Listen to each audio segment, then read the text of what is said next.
they have been waiting for this day. Police vehicles and tactical units swarmed the apartment complex Friday, battering rams at the ready to follow up leads and literally keep the peace. Okay, we're gonna kill them.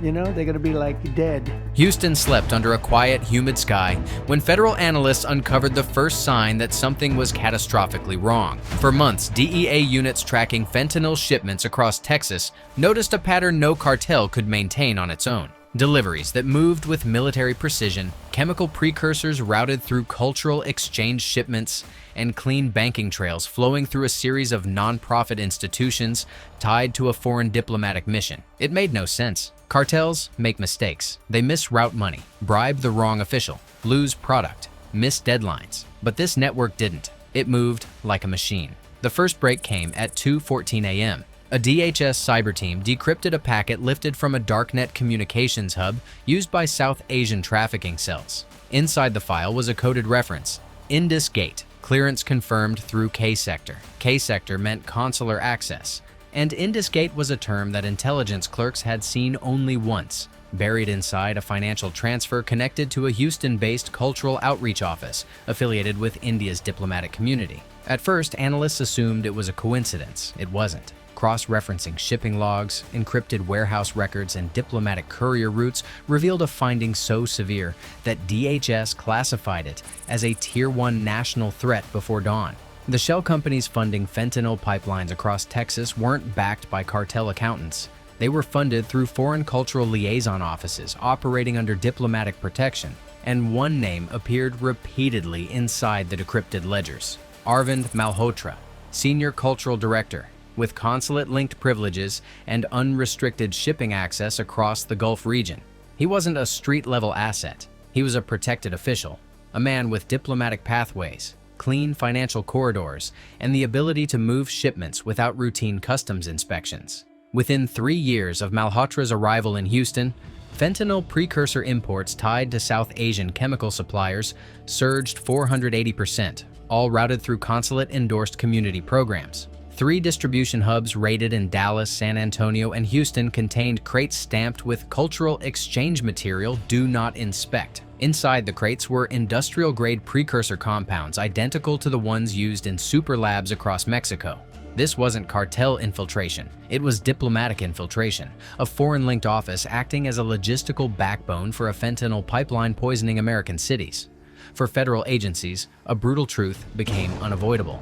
Texas wasn't just compromised, it was being managed, and the nerve center wasn't in Mexico. It operated quietly inside a polished, glass-walled cultural building on Richmond Avenue in Houston, a place locals believed hosted dance festivals, language classes, and visa seminars. What they didn't know is that beneath the surface, it ran a network built to keep fentanyl flowing, even under federal pressure.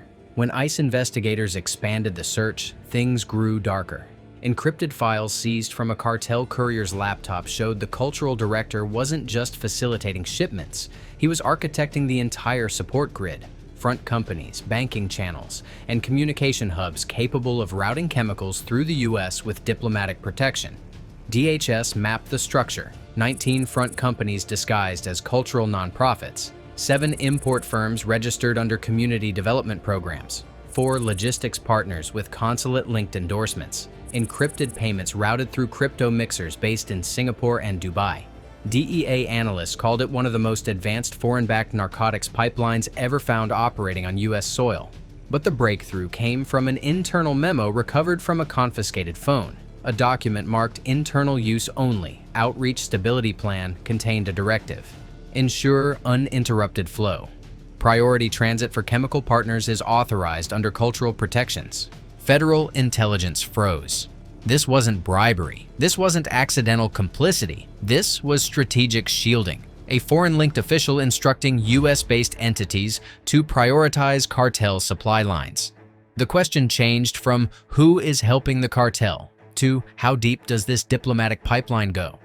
The answer came at 4:07 a.m. when Federal Command gave the order. A single sentence cracked across encrypted radios: all units, converge. Targets confirmed. Move now. What followed wasn't a raid. It was a federal strike operation engineered to collapse every node of the network before it could react. the first armored vehicle rolled into Houston's Mahatma Gandhi district, like a moving steel barricade cutting through the pre-dawn haze. Homeland Security tactical units formed a wedge around the brightly lit cultural office, a building decorated with murals, flags, and welcome signs. Inside, lights flickered, doors shut. A server rack hummed at a frequency reserved for emergency data purges. Agents moved. A lookout slipped out the side alley, phone in hand, attempting to warn someone inside. He didn't get far. A suppressive burst cracked into the pavement near his feet, and he froze. Within 60 seconds, the perimeter was sealed. DEA breachers hit the main entrance. The hydraulic ram smashed the reinforced doorframe, sending fragments across the lobby. Agents surged in beneath ballistic shields, shouting commands, slicing each room with precision. Inside, what they found stunned even veteran investigators. Tables covered in coded ledgers, stacks of cash bundled with silk festival ribbons, laptops running anonymized crypto mixers. And in the back conference room, industrial-grade precursor chemicals packaged inside boxes labeled Children's Cultural Education Materials. Across the city, simultaneous strikes detonated. At a warehouse disguised as a South Asian goods distributor, ICE agents cut through a loading dock gate. A forklift driver attempted to ram the barricade. He was neutralized with non-lethal rounds. Inside, agents found 2 tons of processed fentanyl pills, still warm from pressing machines. At another location, a tech startup owned by a cultural program board member, FBI cyber units seized servers, wiping themselves in real time. Agents severed uplinks before terabytes vanished. At a private home in Sugar Land, HSI arrested Malhotra's financial coordinator, clutching a laptop filled with crypto routing instructions. And at the main Houston cultural office, the epicenter, things reached a breaking point. Agents discovered a concealed sublevel beneath the building. Inside, industrial crates, 14 laptops, 37 encrypted phones, $22 million in cryptocurrency cold wallets, and a folder labeled K-Sector, Logistics Continuity. The first page listed payments tied directly to Malhotra's cultural programs. At 5:11 a.m., all targets were secured. 106 suspects detained. No civilian casualties. What agents uncovered wasn't a cartel hub. It was a foreign-linked criminal logistics system operating under cultural protection, moving poison into American homes. And the next phase would be even more explosive. Federal command centers across the country exploded with movement the moment Houston went dark. Within minutes of the raid, data teams began decrypting the seized phones taken from the cultural office. One device, marked only with a red sticker, held a thread that would ignite the most urgent national security alarm in years. A single message, sent less than 2 hours earlier. K-Sector compromised. Initiate continuity corridors. Shift cargo to Tier 2 facilities. Tier 2 facilities, a term federal analysts had never seen in connection with any South Asian trafficking network. But inside a hidden folder on Malhotra's seized laptop, investigators found them. 9 commercial warehouses, 3 corporate offices, 4 cultural event centers, 2 logistics hubs, all spread across Texas, Louisiana, Colorado, and New Jersey, all tied to the same diplomatic shield. Federal leadership froze. This wasn't a local protection cell in Houston. This was a nationally distributed criminal architecture, engineered around diplomatic access, built to withstand raids, rebuilt instantly if one node collapsed. And the most disturbing part, several Tier 2 facilities had already begun receiving shipments marked with diplomatic transit endorsements in the past 8 months. If the Houston office fell, the network would simply shift, unless federal teams moved first.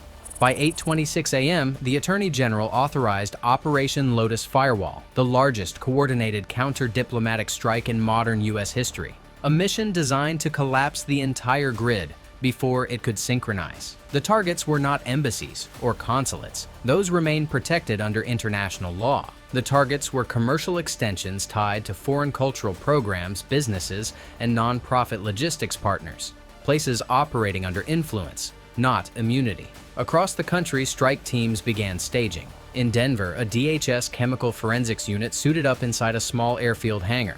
In New Orleans, FBI SWAT loaded breaching frames into armored Bearcats. In Newark, HSI counter-smuggling teams prepared to seize a warehouse sitting quietly between 2 shipping depots. And in Houston, the epicenter, analysts continued to dig through the recovered files. That's when they found something terrifying. A spreadsheet labeled simply, a MR-05. It showed shipping projections for fentanyl precursors arriving through Gulf Coast ports, totals so massive they dwarfed every CJNG seizure of the last 3 years combined. Projected delivery for the fourth quarter alone, 164 tons of precursor chemicals, enough for billions of doses. If this pipeline wasn't dismantled now, it would saturate the country. Federal teams had no more time. The clock had hit zero, 12:04 p.m., Denver, Colorado. The first strike hit a cultural technology outreach center located inside a converted office park. To locals, it was a tutoring center. To federal investigators, it was a chemical routing hub. An armored vehicle smashed through the front entrance. Tactical teams sprinted through the haze of shattered drywall. Inside, they found barrels of mislabeled solvents identical to the compounds seized in Houston. Workers attempted to flee through a back exit. Agents tackled 3. 2 more jumped into a delivery van. The engine revved, then died. A spike strip ripped through the tires. Inside a back room, federal chemists made the first catastrophic discovery of the afternoon: a half-assembled super lab designed to process 10,000 fentanyl doses per hour. Blueprints on the wall showed plans for 4 more labs, 2 already under construction. 1:19 p.m., New Orleans, Louisiana. Homeland Security raided a waterfront cultural exchange shipping center. The moment the front gate blew open, workers began dumping white powder into the Mississippi River. Agents surged forward. Within minutes, the entire compound was secured. Under a false storage floor, investigators found containers stamped with the same coded shipping label seen in Houston: K-Sector Priority Cargo. Later tests confirmed ultra-pure precursor chemicals, still warm from transport. Federal analysts realized the truth. The Houston office wasn't a branch. It was the command node of a foreign-linked narcotics distribution network stretching from the Gulf Coast to the northeast. 2:56 p.m., Newark, New Jersey. The heaviest resistance of the day erupted. The target, a cultural arts import warehouse, abandoned on weekends, brightly painted with murals. Inside, federal teams found armed guards positioned behind forklift barriers. Gunfire erupted from the upper catwalks. Agents ducked behind pallets, returning precise suppressive fire. A flashbang detonated beneath the catwalk. The guards surrendered. Once the warehouse was secured, federal teams opened the containers. What they found stunned even the most seasoned agents: $147 million in cash wrapped in cultural festival banners, 8 crypto mining rigs connected to overseas mixers, 2 pallets of fentanyl powder, still sealed in vacuum-tight industrial bags, and a ledger referencing weekly shipments authorized through cultural partnership channels. The Newark facility wasn't an art hub, it was a financial engine. Meanwhile, Houston. Deep inside the confiscated server recovered from the cultural office, analysts found something far more dangerous than chemicals or money: a set of encrypted routing files titled Tier 3 Contingency Corridors. Only 3 locations were listed, each one circled in red: Los Angeles, Chicago, Atlanta. Every city tied to the same foreign-affiliated commercial network. Every city already receiving shipments. Every city primed to become the next Houston. Federal command understood instantly. This wasn't just a criminal grid.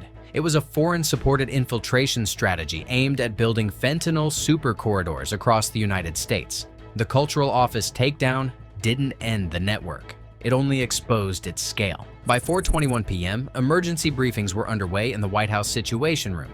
Intelligence directors delivered a blunt assessment. We are looking at the most advanced foreign-linked narcotics ecosystem ever identified inside the United States. The president ordered immediate expansion of Lotus Firewall into a national operation.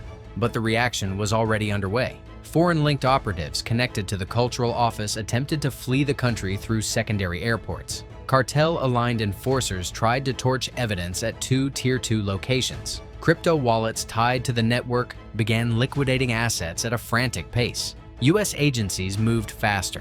By nightfall, 29 additional suspects were arrested across 4 states. 11 crypto wallets were frozen. 7 chemical labs were secured. 3 financial hubs were dismantled. Every Tier 2 and Tier 3 site was under federal surveillance. But the most disturbing discovery wasn't the money, the chemicals, or the crypto. It was the architecture. The system had not been built to collapse. It had been built to adapt. A distributed grid resilient enough to survive raids, reroute shipments, and reassemble faster than traditional cartels could ever manage. This wasn't a cartel hiding behind a foreign-linked office. This was a foreign-linked office protecting a cartel. a diplomatic-shielded criminal ecosystem engineered to poison the United States from within.